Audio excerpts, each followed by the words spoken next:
Hello నమస్తే and Aadab. This is హరిత అక్కల and I'm an emotional wellness coach.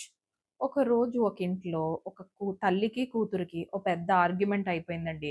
ఆ పాప కొంచెం చిన్నదే, కానీ పాపకి ఫ్రస్ట్రేషన్ పెరిగిపోయింది. ఎంత కోపమొచ్చిందంటే డామ్మని వెళ్తూ, వెళ్తూ డోర్ కొట్టి వెళ్ళిపోయింది. తల్లిగా అనిపిస్తుంది గదా! అరే! ఏంట్రా అప్పుడే ఇంత కోపం వచ్చేస్తోంది వీళ్ళకి అనేసి. వీళ్ళెలా ఉంటారు అని. నాకు గూడా అలాంటి థాట్స్ వస్తాయండి. మనమేం డిఫరెంట్ కాదు. బట్ కిడ్స్ మీరు చాలా సార్లు అబ్జర్వ్ చేయండి. అలా డోర్ కొట్టి, ఫ్రస్ట్రేషన్ చూపిచ్చి, వస్తువుల మీద సపోజ్ వాళ్ళు సైలెన్స్ కావాలనుకోని వాళ్ళ రూమ్‌లోకెళ్ళి లాక్ చేసుకొని కొద్దిసేపున్నారు. ఓకే.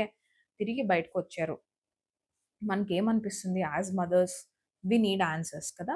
మనకి ఎక్స్‌ప్లనేషన్ అడుగుతాం. లేదా సారీ అడుగుతాం. నేనైతే జనరల్‌గా అది చేసేదాన్ని. బట్ నేను నేర్చుకున్న పేరెంటింగ్ టెక్నిక్స్‌లో ఏం తెలిసిందంటే, ప్రతిసారి వాళ్ళ నుంచి మనం ఆన్సర్స్ కాదు ఎక్స్‌పెక్ట్ చేయాల్సింది. వాళ్ళకి సెల్ఫ్ రియలైజేషన్ క్రియేట్ చేయటమే మన రెస్పాన్సిబిలిటీ. అండ్ వాళ్ళు రియలైజ్ అవ్వటం ఒకటే కాదు, దాన్ని ఎలా కాంపెన్సేట్ చేయాలో కూడా మనం ట్రైనింగ్ ఇవ్వగలగాలి. సో, ఏం జరిగిందంటే, ఇప్పుడు ఈ సిట్యుయేషన్‌లో తిరిగి వాళ్ళే రియలైజ్ అయ్యి ఖచ్చితంగా పేరెంట్స్ దగ్గరికి వస్తారు. అది కూడా హెవీ గిల్ట్‌తోని జనరల్‌గా వస్తారు. ఓకే. కళ్ళలో వాటర్ పెట్టుకుంటూ, ఏదో ఇంకా ఎక్స్‌ప్రెస్ చేయలేనంత, ఎలా సారీ చెప్పాలో తెలియనంత సపోజ్ సిట్యుయేషన్ ఉంది. అప్పుడు మనం ఏం చేయొచ్చంటే, ఏం జేయకండి. సింపుల్‌గెళ్లి hug them. Just give them a hug. And ఆ హగ్ చేసుకున్నప్పుడు మీరే డిసైడ్ చేయొద్దు. ఆ హగ్ ఎంతసేపు 10 సెకండ్స్ చాలులే ఇంక వెళ్ళు లాంటివి చెప్పొద్దు. Let them hug until and unless they heal themselves through the hug. వాళ్ళకి ఆ హగ్ అమ్మ నుంచి గాని, నాన్న నుంచి గాని దొరికినప్పుడు ఇంటర్నల్‌గా బ్రెయిన్‌లో ఒక హీలింగ్ జరుగుతుంది. వాళ్ళు మాత్రమే డిసైడ్ చేసుకోగలరు. ఎంతసేపు హగ్ చేసుకుంటే నేను హీల్ అవుతాను అనేసి. So, let them hug you. ఓకేనా? అండ్ ఆ టైంలో ఈ డిస్కషన్స్ పెట్టకండి.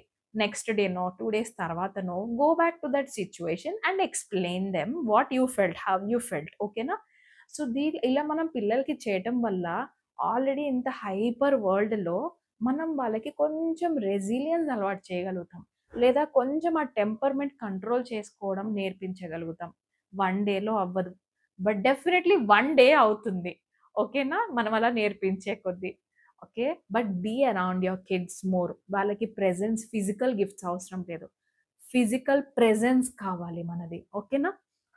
మీకు ఏదైనా ఛాలెంజెస్ ఉన్నాయి పేరెంట్స్ అండ్ కిడ్స్ మధ్యలో అనిపిస్తే మాత్రం ఖచ్చితంగా మా కౌన్సెలింగ్ సెషన్స్‌కి అటెండ్ అవ్వండి. డీటెయిల్స్ అన్నీ డిస్క్రిప్షన్‌లో ఇవ్వడం జరుగుతుంది. కానీ ఈ వీడియో మీకు నచ్చినట్లయితే ఎవరైనా చూస్తే బావుంటది అనిపిస్తే మాత్రం ఖచ్చితంగా like, share and subscribe. Thank you.